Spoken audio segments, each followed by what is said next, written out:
You're trying to win a race at the same time.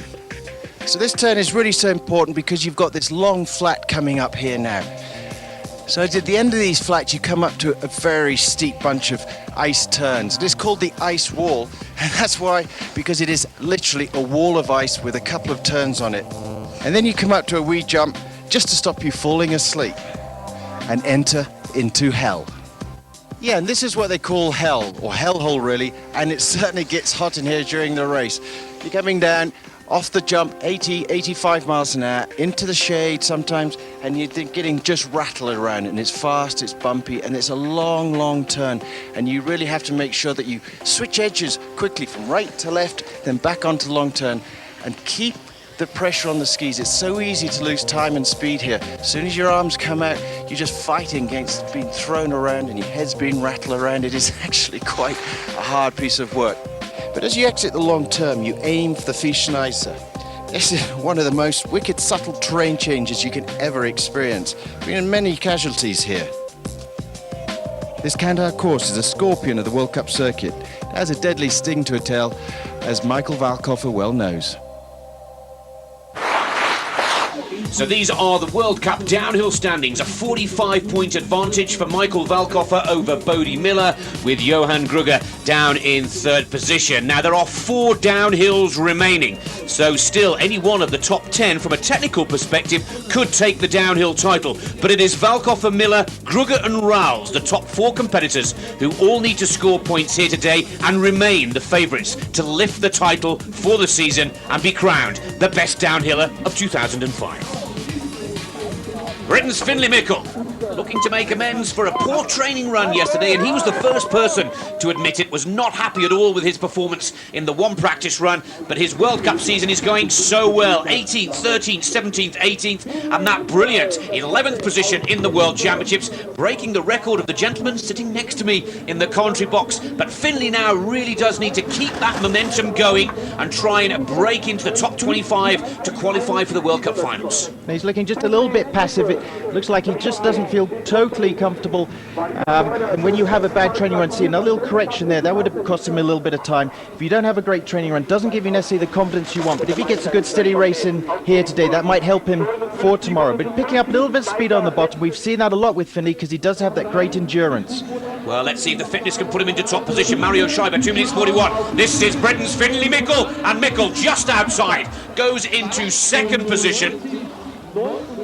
Didier Defargo of Switzerland, again looking to restore some Swiss pride here in Garmisch.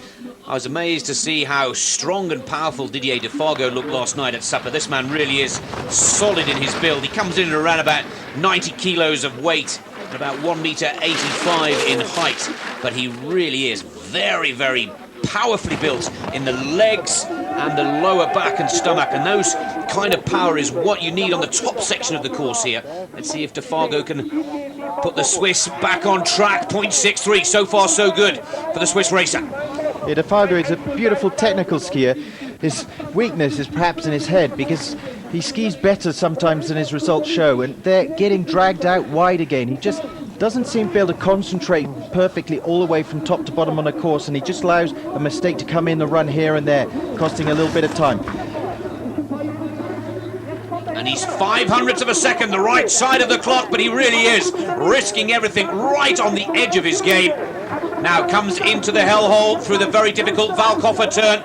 This is where you come out of the tuck, get the pressure on the turning ski. You mustn't sit on the tails. Didier Defargo, 0.11 quicker. And are the nightmares of the Swiss team over? And can their awful run of, well, just terrible results be laid to rest here in Garmisch, as Didier Defargo takes the lead, 0.07 of a second quicker than Andy Schieferer. This could be the confidence boost that Didier and the rest of his team need, but a very good performance. He was prepared to risk everything to take top position. Yeah, he was skiing beautifully, but a couple of turns he just came in a bit too direct, and that's actually what's cost him time. He's leading at the moment, but I'm sure somebody's going to come down and take that top spot down from him, because with those mistakes you can't really win a World Cup race like this.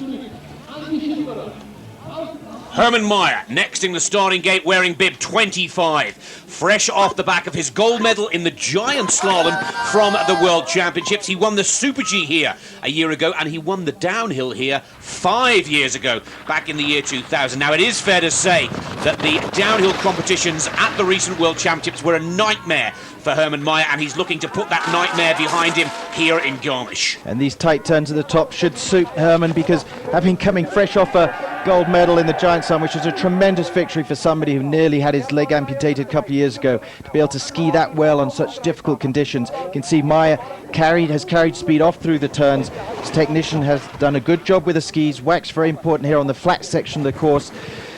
With these cold conditions, it'll be tricky for the ski men to get the waxing quite right. They then scrape all the wax off the skis, and it's the grind on the skis that will determine how well they slide over this cold snow.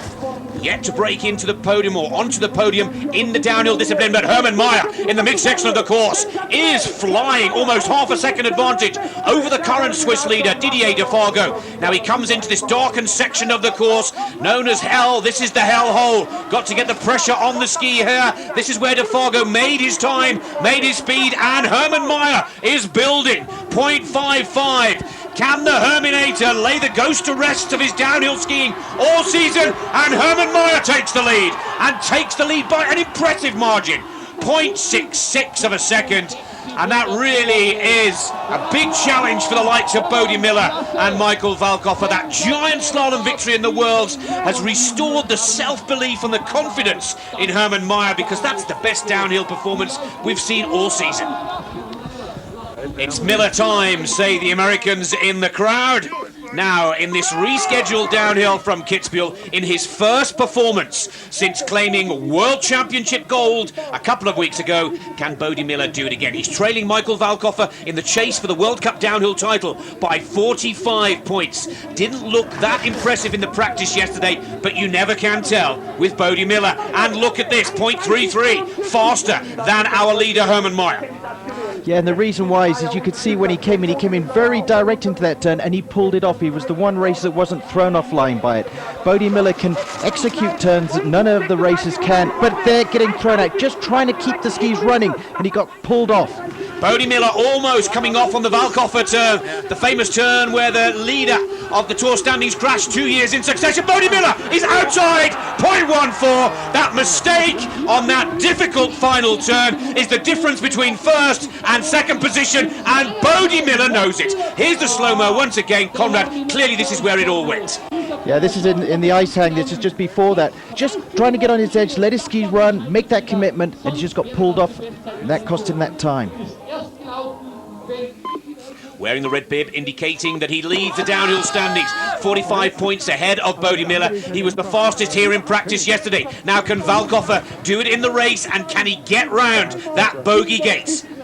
He's raced here 5 times. He's crashed 4 times. I mean, that is a staggering statistic. What's going through his mind at the moment it must be frightening for him, and really tough, because look at that speed. Tough for him though, because this is the place where he hates, but it's a little bit slower. It should be easier. This should suit him.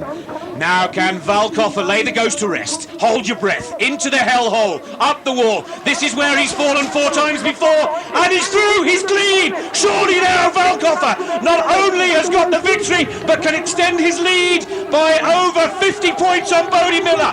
Valkoffer heads for the line.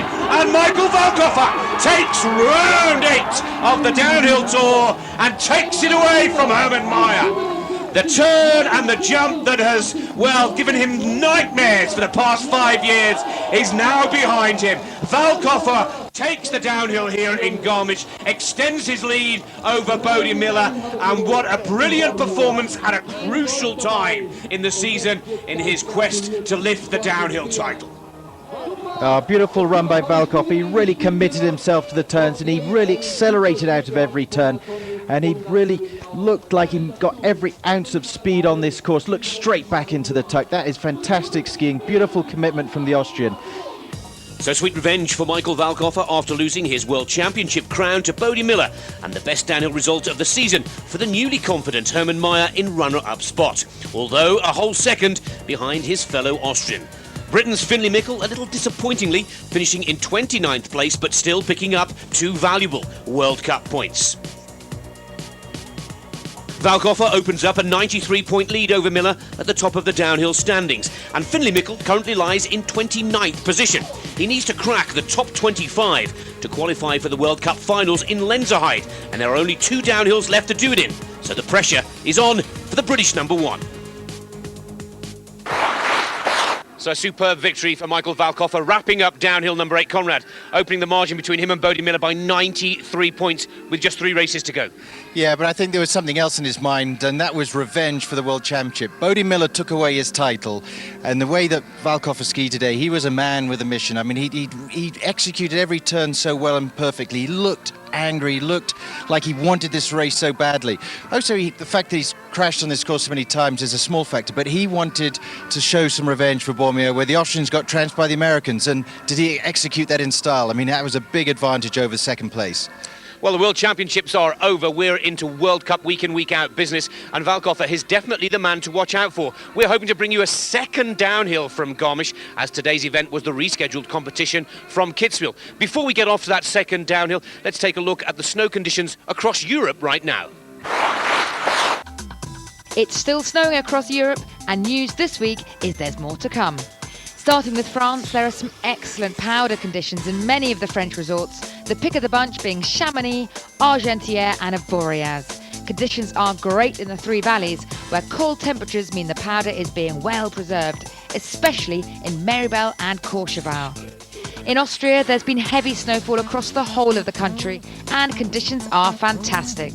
There's serious powder in St Anton, Obergurgl, Kitzbühel and Meyerhofen, and it looks like more snow will fall across Austria over the weekend. There are some amazing conditions in Switzerland as well after all the recent snow. It's powder galore in Verbier and in Saas-Fee. And in Zermatt and St Moritz there's some great on-piste conditions, but off-piste is